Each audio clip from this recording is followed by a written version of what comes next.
इस वक्त कराची में मेगा प्रोजेक्ट्स बहुत बड़ी तादाद में चल रहे हैं। जो सबसे बड़ा जो मैं समझता हूँ कि बहुत बड़ी एक अचीवमेंट है और कराची के लोगों को जो सबसे बड़ी सहूलत है वो शाहराह भुट्टो की, वो मार्च में, एंड ऑफ मार्च या फर्स्ट वीक ऑफ अप्रैल में वो थ्रू अभी तक कायदाबाद तक है, फिर आगे तक जो है वो M9 तक वो थ्रू हो जाएगा। ये बहुत बड़ी एक सहूलत होगी जो हमारी ट्रैफिक के इस वक्त जो चैलेंजेस हैं उसके लिए मैं समझता हूँ कि ये बहुत ही एक बड़ी सहूलत है कराची के शहरियों के लिए कि उनकी एक तो ट्रैफिक डाइवर्ट भी बहुत हो जाएगी और जो इस वक्त जो बड़े चैलेंजेस हैं वो हमारे काफ़ी रिजॉल्व होंगे।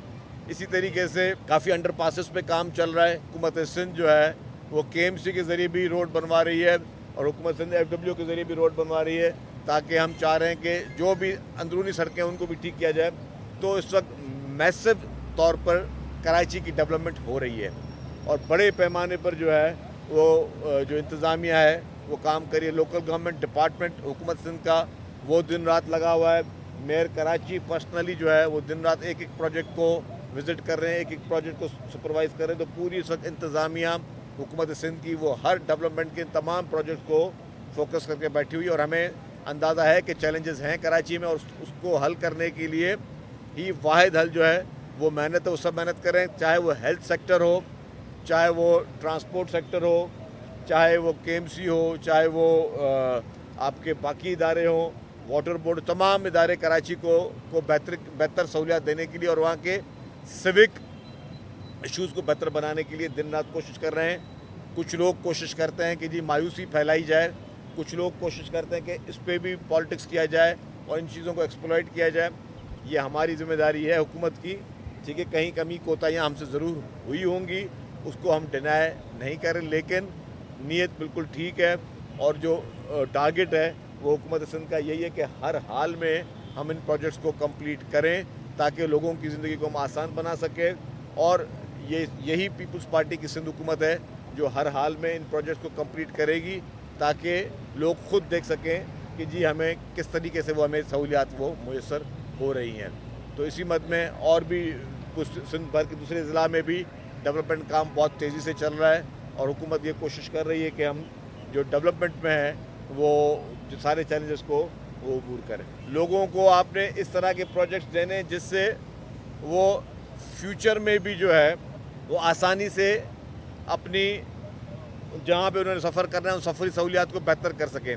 इसीलिए ही इंफ्रास्ट्रक्चर पे इस तरह के प्रोजेक्ट में 90% जो अखराजात हैं वो सिर्फ इंफ्रास्ट्रक्चर पे होते हैं।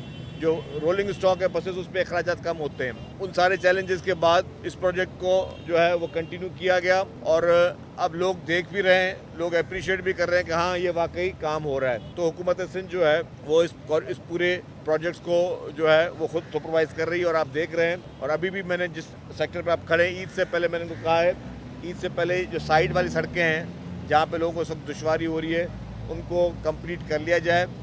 और यहाँ से लेके पीपल्स चौक ईद से पहले ये सारा जो है आपको दोनों साइड जहाँ पे अभी नज़र आ रहा है कि जहाँ पे इस वक्त रोड टूटा हुआ है वो बेहतर हो जाएगा और बिल्कुल उसकी रिजिड पेमेंट हो जाएगी। तो हम आगे भी इसको पूरे प्रोजेक्ट को हमारी कोशिश ये है कि जल्द से जल्द इसको कम से कम जो यूनिवर्सिटी रोड वाला इलाका है इसको हम क्लियर करें। सिर्फ बीच में 2.7 किलोमीटर का एक रास्ता है जो कि K4 की ऑगमेंटेशन की वजह से वहाँ पे पाइपलाइन डल रही है। उन्होंने हमें टाइम दिया कि अप्रैल में वो हमें वो इलाका देंगे। तो जैसे ही अप्रैल में वो जो 2.7 किलोमीटर का रास्ता है वो भी ठीक हो जाएगा तो फिर जो है हमें आसानी होगी। ये एक बहुत बड़ा चीज़। अभी तो उसमें आपने हमारे डेपोज़ बनने हैं, अभी हमारे जो यहाँ पे स्टेशंस बनने हैं, बहुत बड़ा काम। हमने तो इनिशियली ये कहा कि हम इस कॉरिडोर को रिजॉल्व कर लें ताकि सब लोगों के लिए सबसे बड़ा चैलेंज क्या था। अभी भी आप देख रहे हैं कि अगर ट्रैफिक स्लो जा रहा है तो नैरो रोड है और रोड को बनना है। तो पहले तो हमने इस कॉरिडोर को कॉरिडोर को तैयार कर दिया। जिस जगह पे आप खड़े हैं यहाँ पे कॉरिडोर तैयार है। अब जो साइड लेन है, जो साइड वाले रोड हैं उसको हम पहले कंप्लीट कर लें ताकि यूनिवर्सिटी रोड को हम थ्रू कर लें। हमारी प्रायोरिटी ये है कि मैंने जैसा कहा कि बाकी हम एंड ऑफ मार्च में कंप्लीट करें। अप्रैल में हमें 2.7 किलोमीटर वो मिलेगा वाटर बोर्ड वाला, उसको हम कंप्लीट करें मतलब जून तक, तो हम ये मेन कॉरिडोर में निकल जाएं। फिर लोगों को ये कम से कम परेशानी नहीं होगी कि अब हमें इस रेड लाइन की वजह से किसी की ज़िंदगी अजाब में। फिर चैलेंज होगा कि रेड लाइन बनेगी कब, जो आपका सवाल है। रेड लाइन बनाने के लिए मैंने कहा कि इस वक्त डेपोज़ पे भी काम हो रहा है हमने ज़मीन एक्वायर कर ली। हमारे पहले डेपोज में हमारे पास चैलेंजेस बहुत थे। हमारे पास डेपोज की पोजीशन के शुरू में चैलेंजेस थे। हमें आपको भी पता है कि हमें डेपो की पोजीशन नहीं मिल रही थी, फिर हमने उनको रीलोकेट किया।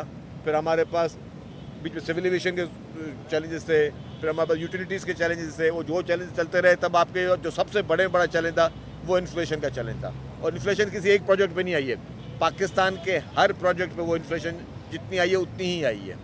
लेकिन क्योंकि यहाँ पे हमारे पास कॉन्ट्रैक्टर्स के कुछ ज़्यादा उन्होंने ओवर अपनी बिलिंग रखी हुई, तो उनको हमने नेगोशिएट किया और हमने उसमें बिलियंस ऑफ रुपीज़ नेगोशिएशन के बाद हुकूमत के बचाए हैं, सेव किए हैं।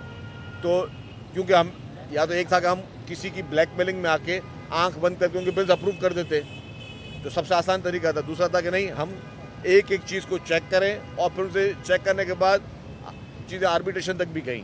मतलब जो एक हमारे पास कॉन्ट्रेक्चुअल एक चीज़ें थी कि जी कुछ आर्बिट्रेटर्स थे, उन्होंने फैसले भी किए जो कि कॉन्ट्रैक्टर्स के हक में थे। उन फैसलों के बरअक्स हमने उनसे नेगोशिएशन की कॉन्ट्रैक्टर से, ताकि हम गवर्नमेंट के पैसे बचा सकें। और ये जितना प्रोसीजर हुआ है वो बिल्कुल ट्रांसपेरेंट हुआ है।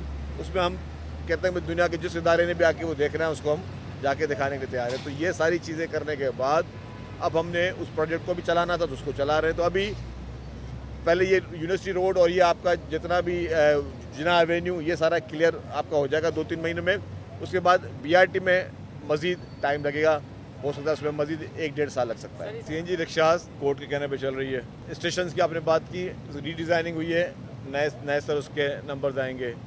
पुरानी बसों की बात की, जैसे जैसे हम नई बसें लेके आ रहे हैं, अभी भी हमारी नई बसें जो हैं पिछले कुछ 2 महीने से कस्टम हमारी रोक कर बैठा हुआ है। शायद हमें उम्मीद मिली है कि हमें करेंगे। जो duty capacity wise Punjab government को देनी चाहिए उतनी ही सिंध गवर्नमेंट को देनी चाहिए। हमें शिकायतें हैं कि पंजाब गवर्नमेंट को उन्होंने शायद कोई 1% चार्ज किया है, हमें उन्होंने कोई 17-18% चार्ज किया है। अब उसको हम देख रहे हैं। हमने उनको कहा कि जी हमारी स्पेसिफिकेशन बसों की वही है जो पंजाब ने मंगाई है। वो एक हमारा अलग लड़ाई चल रही है, कोर्ट में भी लड़ाई चल रही है। तो या तो कस्टम किसी एक जगह गलत है, या हम गलत है कि जी हमारी स्पेक्स गलत है, हम उनको एक बात बोल रहे हैं, या कस्टम एक जगह पे गलत है, या वो पंजाब से कम ले रहे हैं, हमसे ज़्यादा ले रहे हैं, या हमसे ज़्यादा ले रहे हैं। मतलब कोई ना कहीं एक जगह पे तो वो भी गलत है, वो हमारी अलग चीज़। हालांकि वो बसेस जो है कब की जो है वो 2-3 महीने से जो है वो वहाँ पे पोर्ट में खड़ी हुई है। एक कानून चलाओ, अगर वही कैपेसिटी है, अगर हमारी बात ठीक है, मैं ये नहीं कह रहा 100% हमारी बात ठीक है, लेकिन जब तक हम जहाँ तो हमें मेरे अफसरान ने बताया है कि जी सर वो वही स्पेसिफिकेशन है, तो अगर वही स्पेसिफिकेशन है तो जितनी ड्यूटी पंजाब गवर्नमेंट ने भरनी है उतनी मैंने भरनी है। अगर स्पेसिफिकेशन में फ़र्क है तो हमें वहाँ के सबूत वो काफ़ी बसें हैं जी।